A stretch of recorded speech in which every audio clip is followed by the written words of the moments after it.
Hello students, competition biology के YouTube channel में आप लोगों का वेलकम है। स्टूडेंट्स, ये वाला जो टॉपिक है उसके अंदर हम लोग जो रेस्ट्रिक्शन एंडोन्यूक्लियस एंजाइम होते हैं उनके बारे में आपका डिस्कस करते हैं। जो प्रतिबंध एंजाइम होते हैं उन प्रतिबंध एंजाइमों के बारे में आपका डिस्कस करते हैं। तो आणविक जीव विज्ञान जो है, जैव प्रौद्योगिकी है, उसके अंदर आपका डीएनए को विशिष्ट स्थानों पर काटने के लिए विशेष एंजाइम्स का उपयोग करते हैं और ये एंजाइम्स रेस्ट्रिक्शन एंडोन्यूक्लियस हैं, प्रतिबंध एंजाइम हैं। आप ये जो एंजाइम है इनकी खोज की शुरुआत कैसे हुई? तो जो ई कोलाई जीवाणु है उसके अंदर आपका जो विषाणु जो होता है उसका जो डीएनए है उसकी वृद्धि को सीमित करने वाले दो एंजाइम देखे गए आपका, यानी कि ई कोलाई की कोशिका के अंदर बैक्टीरियोफेज का जो डीएनए है उस डीएनए के आपका वृद्धि को सीमित करने वाले, रोकने वाले दो एंजाइम आपका देखे गए। एक जो आपका एंजाइम है वो आपका ई कोलाई के डीएनए के ऊपर मिथाइल समूह को जोड़ता है, यानी कि उसका मिथाइलेशन करता है और मिथाइल समूह जोड़ करके ई कोलाई की विषाणु डीएनए से सुरक्षा करता है। इस आपका एंजाइम का नाम मिथाइल ट्रांसफेरेज। और दूसरा जो आपका एंजाइम है वो बेसिकली विषाणु डीएनए को काटता है आपका, तो उसको आपका रेस्ट्रिक्शन एंडोन्यूक्लियस आपका बाद में कहा गया। तो बेसिकली आपका जो ई कोलाई की कोशिका है वो अपनी विषाणु डीएनए से सुरक्षा करती है एक मिथाइल ट्रांसफेरेज एंजाइम का उपयोग करके, और दूसरा आपका जो प्रतिबंध एंजाइम है रेस्ट्रिक्शन एंडोन्यूक्लियस उसका उपयोग करके। और ये जो रेस्ट्रिक्शन मॉडिफिकेशन जो है, प्रतिबंधित रूपांतरण जो प्रणाली है, वो ई कोलाई की सुरक्षा का आधार है। ई कोलाई जो है वो विषाणु डीएनए से आपका इस आधार पे अपनी सुरक्षा करता है आपका, ठीक है। उसके बाद में आपका 1963 में ई कोलाई के ये दो एंजाइमों की खोज के बाद में 1968 में HIND जो सेकंड है वो पहला आपका विशिष्ट एंडोन्यूक्लियस आपका खोजा गया आपका, ठीक है। तो प्रथम आपका जो यानी कि प्रतिबंधित एंजाइम खोजा गया उसका नाम HIND सेकंड है आपका। तो पहला प्रतिबंध एंजाइम जो है रेस्ट्रिक्शन एंडोन्यूक्लियस है आपका, तो वो फर्स्ट जो आपका रेस्ट्रिक्शन एंडोन्यूक्लियस जिसको खोजा गया वो HIND सेकंड है आपका। उसके बाद में ये जो HIND सेकंड है वो डीएनए को विशिष्ट 6 जो आपका यानी कि नाइट्रोजनी क्षार जो होते हैं उनके युग्म होते हैं, उनसे बनी हुई नाइट्रोजनी क्षारकों के अनुक्रम जो है उसको पहचान सकता है। और ये 6 नाइट्रोजनी क्षार युग्म के बने हुए आपका अनुक्रम है, इसको आपका ये काट सकता है। तो हमेशा ये निर्धारित बिंदु जो है, विशिष्ट स्थल है, उन्हीं के ऊपर आपका कट लगाता है आपका। इस प्रकार से जो डीएनए है उसको विशिष्ट अनुक्रम के ऊपर काटना संभव हुआ आपका। तो बेसिकली हीमोफिलस इन्फ्लुएंजी एक आपका जीवाणु है। तो ये जो हीमोफिलस इन्फ्लुएंजी यानी कि जीवाणु है, इस जीवाणु से किसको खोजा गया?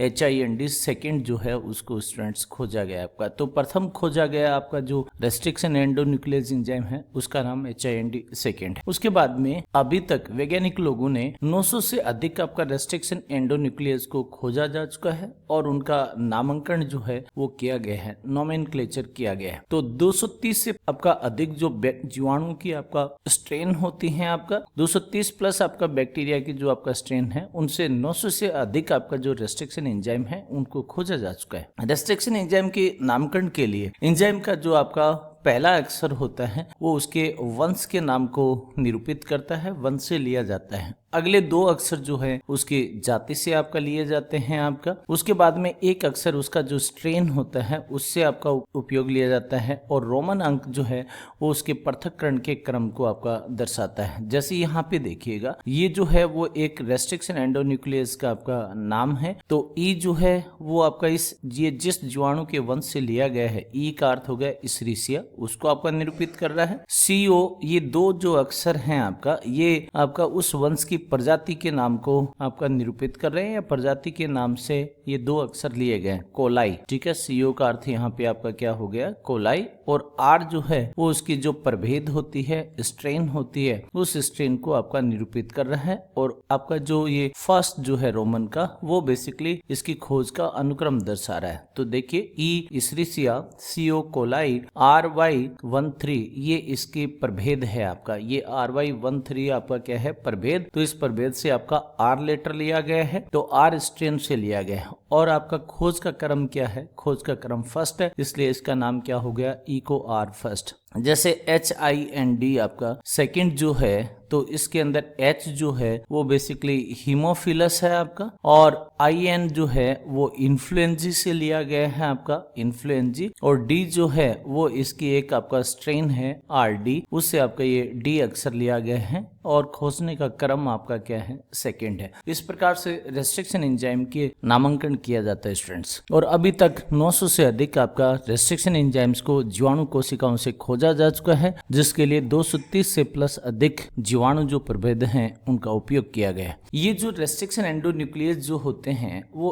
आपका न्यूक्लियस समूह के एंजाइम है, यानी कि आपका एक एंजाइम का समूह है जिसको हम क्या बोलते हैं, न्यूक्लियस बोलते हैं। और ये जो न्यूक्लियस एंजाइम होते हैं ये बेसिकली आपको पता है किसकी कटिंग करते हैं, जो आपका फॉस्फोडाइएस्टर बॉन्ड होता है। फॉस्फोडाइएस्टर बॉन्ड किस में पाया जाता है, तो फॉस्फोडाइएस्टर बॉन्ड RNA या जो DNA है उसके जो न्यूक्लियोटाइड्स होते हैं उनके बीच में फॉस्फोडाइएस्टर बंध उपस्थित होता है। तो फॉस्फोडाइएस्टर के बंध की कटिंग करने वाले एंजाइम के समूह को हम न्यूक्लियस बोलते हैं। दो प्रकार के ये न्यूक्लियस एंजाइम होते हैं। न्यूक्लियस जो हैं वो बेसिकली आपका कितने प्रकार के हैं स्टूडेंट्स, न्यूक्लियस दो प्रकार के होते हैं। एक हमारे पास में एक्सोन्यूक्लियस होते हैं और एक हमारे पास में एंडोन्यूक्लियस होते हैं आपका, ठीक है। तो रेस्ट्रिक्शन एंजाइम न्यूक्लियस आपका जो समूह है एंजाइम्स का उसमें आपका आते हैं। एक्सोन्यूक्लियस DNA को सिरों से आपका न्यूक्लियोटाइड को हटाते हैं, यानी कि DNA जो है उसकी सिरे से कटिंग करते हैं और एक एक न्यूक्लियोटाइड को DNA की श्रृंखला से अलग करते जाते हैं। एंडोन्यूक्लियस जो एंजाइम होते हैं वो DNA के रज्जुक को भीतर से विशिष्ट स्थानों पर काटते हैं, ये सिरे से नहीं काटते हैं। तो जो रेस्ट्रिक्शन एंजाइम है एंडोन्यूक्लियस है वो आपका एंजाइम है। इसका अर्थ ये हुआ कि आपका जो रेस्ट्रिक्शन एंजाइम है वो न्यूक्लियस के कौन से समूह को आपका बिलोंग करते हैं, तो बेसिकली एंडोन्यूक्लियस को आपका बिलोंग करते हैं, जो DNA को भीतर से विशिष्ट स्थानों पर काटने का काम करते हैं। तो आप उनको ये कह सकते हैं रेस्ट्रिक्शन एंडोन्यूक्लियस एंजाइम, आपका REE भी बोल सकते हैं, रेस्ट्रिक्शन एंडोन्यूक्लियस एंजाइम। उसके बाद में रेस्ट्रिक्शन एंडोन्यूक्लियस जो है वो किस प्रकार से कार्य करते हैं, ये एंजाइम कैसे कार्य करते हैं। तो ये DNA का जो आपका रज्जुक होता है, अनुक्रम होता है, उसको आपका पहले स्कैन करते हैं, उसको आपका देखते हैं, इंस्पेक्ट करते हैं और उस आपका DNA के रज्जुक में किसकी पहचान करते हैं, प्रतिबंध स्थल की पहचान करते हैं, या फिर आपका पहचान जो स्थल होता है, रिकॉग्निशन साइट है, उसको आपका खोजते हैं। ये जो साइट होती है रिकॉग्निशन साइट, जिसको आपका एंजाइम पहचान सकता है, इसको मिलने के बाद में DNA से आपका ये क्या होते हैं, जुड़ जाते हैं और जो स्ट्रैंड है उसको आपका क्या करते हैं, काटते हैं। आपका जो आपका कट लगाते हैं वो शुगर और फॉस्फेट की जो आपका बैकबोन होती है DNA के रज्जुकों की, उसके विशिष्ट बिंदुओं के ऊपर आपका कट लगाते हैं। अधिकांश जो आपका साइटें होती हैं वो पैलिंड्रोमिक अनुक्रम होती हैं, यानी कि इसका जो पहचान स्थल होता है, रिकॉग्निशन साइट होती है, वो बेसिकली पैलिंड्रोमिक आपका अनुक्रम है। यानी कि पैलिंड्रोमिक अनुक्रम को रेस्ट्रिक्शन एंडोन्यूक्लियस जो एंजाइम है वो बेसिकली क्या कर सकते हैं, पहचान सकते हैं। पैलिंड्रोमिक सीक्वेंस क्या है आपका, इसको समझते हैं। तो DNA के अंदर आपका पैलिंड्रोमिक सीक्वेंस या पैलिंड्रोम का क्या अर्थ है, यदि DNA के रज्जुक को दोनों दिशाओं में समान रूप से आपका पढ़े जाने वाला जो अक्षर समूह है उसको आपका पैलिंड्रोम बोल देते हैं। जैसे कि एक उदाहरण देखते हैं, एक आपका ये शब्द है मलयालम, तो इसको आप राइट साइड से भी रीड करेंगे तो इसका अर्थ मलयालम है आपका, इधर से रीड करते हैं, और इसको आप लेफ्ट साइड से भी रीड करते हैं तो इसका अर्थ मलयालम है आपका।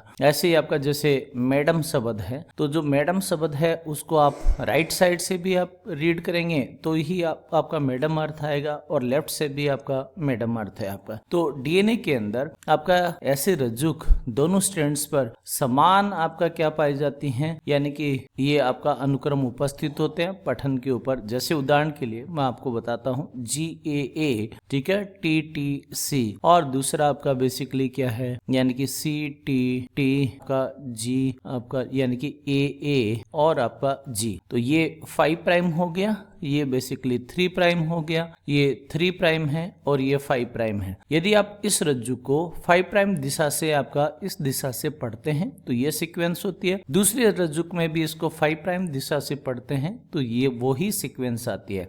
तो इसका अर्थ ये हुआ कि आपका दोनों रज्जुकों को एक ही दिशा से हम पढ़ते हैं तो आपका सेम अनुक्रम निकल के आता है। तो ऐसे DNA को हम क्या बोल देते हैं, पैलिंड्रोमिक DNA बोलते हैं स्टूडेंट्स। ये पैलिंड्रोम का अर्थ है। तो ये जो एंजाइम होते हैं वो किसको स्कैन करते हैं, रिकॉग्निशन साइट को, और रिकॉग्निशन साइट में क्या उपस्थित होता है, पैलिंड्रोम उपस्थित होता है। पैलिंड्रोम की पहचान कर सकते हैं, और पैलिंड्रोम जो है उसके अंदर उपस्थित जो आपका नाइट्रोजनी क्षार है उनके विशिष्ट अनुक्रम को ये काटते हैं। जैसे हम एक उदाहरण लें, इको आपका आर फर्स्ट जो एंजाइम है रेस्ट्रिक्शन एंडोन्यूक्लियस, ये बेसिकली इस सीक्वेंस की पहचान कर सकता है, इस पैलिंड्रोम को आपका पहचान कर सकता है। और इस पैलिंड्रोम में रज्जुक में उपस्थित तो आपका जो ग्वानिन और आपका एडेनिन युक्त जो न्यूक्लियोटाइड हैं उनके बीच के फॉस्फोडाइएस्टर बंध की कटिंग करता है। तो इस रज्जुक में आपका यहाँ पे कट लगाएगा, और दूसरी रज्जुक के अंदर भी ग्वानिन और एडेनिन के बीच में यहाँ पे जो फॉस्फोडाइएस्टर बंध है उसको कट कर देगा आपका, ठीक है। तो ये बेसिकली आपका इनके काम करने का तरीका है।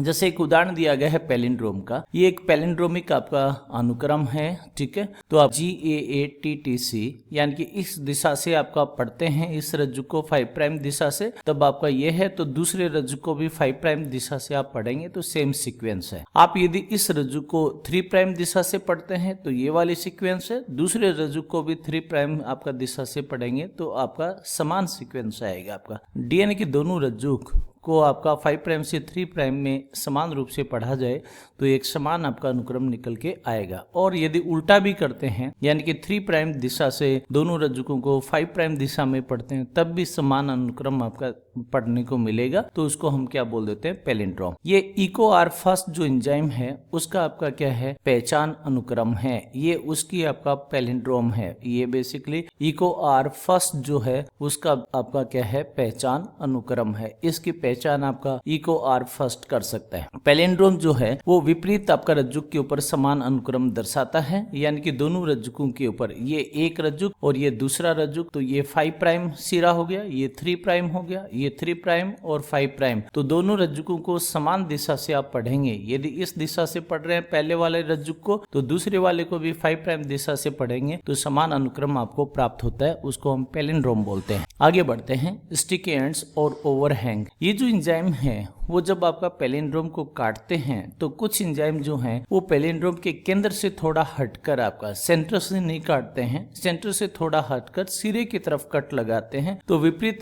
का स्टैंड में भी सेंटर से हटकर आपका सिरे की तरफ आपका क्या लगाएंगे, कट लगाएंगे। और यदि इस प्रकार की कटिंग होती है, जैसे कि मैं एक आपको उदाहरण बताता हूँ, ये GAA, ठीक है, T आपका क्या है, यानी कि TC है आपका, ठीक है। तो ये दूसरा जो आपका अनुक्रम है उसके अंदर आपका CTT आपका AA आपका G, तो इसका केंद्र ये है, ये इसका केंद्र है, ये बेसिकली केंद्र है आपका। तो एंजाइम केंद्र से नहीं काट करके केंद्र से थोड़ा हट करके सिरे से, तो ये G और A के बीच में उपस्थित जो न्यूक्लियोटाइड है इस आपका फॉस्फोडाइएस्टर बंध की वो क्या करेगा, कटिंग करेगा। दूसरे रज्जुक के अंदर भी केंद्र से हटकर यहाँ पे क्या करेगा, कटिंग करेगा। तो बेसिकली इस प्रकार का कट लगेगा तो आपका ये 5' है और ये आपका 3' और ये 3' है और ये आपका क्या है, 5'। तो यहाँ पे देखिएगा इस ऊपर वाले स्ट्रैंड के अंदर केवल क्या बच जाएगा, G वाला न्यूक्लियोटाइड बच जाएगा और बाकी के सब आपका क्या हो जाएंगे, यानी कि यहाँ पे कट होके अलग हो जाएंगे। और नीचे की तरफ यानी कि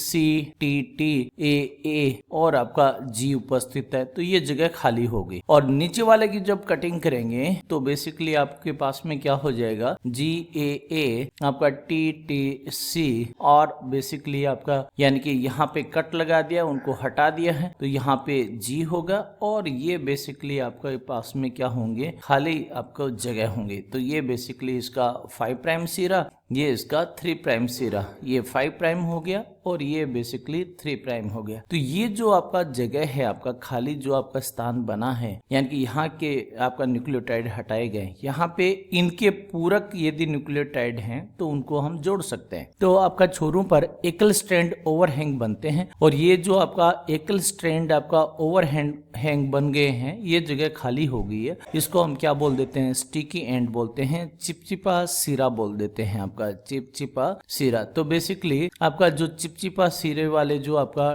डीएनए के रज्जुक है वो ये उपलब्ध करवा देते हैं। ये पूरक छोरों से हाइड्रोजन बॉन्ड बना करके जुड़ने में मदद करते हैं। ये स्टिकी एंड्स डीएनए लाइगेज के द्वारा अन्य आपका पूरक नाइट्रोजनी जो आपका न्यूक्लियोटाइड होते हैं हमारे पास में, उनको यहाँ पे जोड़ा जा सकता है। जेनेटिक इंजीनियरिंग में उपयोग, तो एक ही आपका जो रेस्ट्रिक्शन एंजाइम होता है उससे कटे हुए डीएनए के टुकड़ों को आपका स्टिकी एंड जो है उसके साथ में जोड़ा जा सकता है। तो आपका ऐसे डीएनए जिनको आपका एक ही रेस्ट्रिक्शन एंजाइम से काटा गया है उनके टुकड़ों को हम आपस में जोड़ सकते हैं। तो डीएनए लाइगेज जो है वो आपका एक सिरे को दूसरे सिरे से जोड़ करके आरडीएनए को आपका बना देता है, रिकॉम्बिनेंट डीएनए को बनाता है। जो वाहक होते हैं और स्रोत डीएनए है, दोनों को आपका एक ही रेस्ट्रिक्शन एंजाइम से काटना आवश्यक होता है। दोनों को एक ही रेस्ट्रिक्शन एंजाइम से काटेंगे तो आपका समान ओवरहैंग बनेंगे, जिसके कारण डीएनए लाइगेज उनको आसानी से जोड़ देगा। आधुनिक आपका जो क्लोनिंग है, जीन निर्माण की आपका यही क्या है, आधारशिला है। यानी कि आप जो डीएनए लाइगेज है उसका उपयोग करके तो आपका जोड़ते हैं और रेस्ट्रिक्शन एंजाइम का उपयोग करके आपका विशिष्ट स्थान से काटते हैं। रेस्ट्रिक्शन एंडोन्यूक्लियस जो हैं उनको आपका आणविक कैंची कहा गया है स्टूडेंट्स। ये पैलिंड्रोमिक जो आपका स्थल होते हैं उनकी पहचान कर सकते हैं और स्टिकी एंड वाली आपका कटिंग करते हैं और लाइगेज से आपका ये स्टिकी एंड वाले जो डीएनए के टुकड़े होते हैं उनको हम जोड़ सकते हैं। अभी तक 900 प्लस एंजाइम्स की खोज की जा चुकी है और मानव जो है उन्होंने एक आपका जो कृत्रिम रूप से इकोआर फर्स्ट जो है वो आपका बनाया है और इनके नामाकरण किया है। ये आनुवंशिक इंजीनियरिंग के अंदर क्रांतिकारी आपका भूमिका निभाते हैं। उम्मीद है कि आपको वीडियो पसंद आया होगा। आपका लाइक कीजिए, सब्सक्राइब कीजिएगा, शेयर कीजिएगा।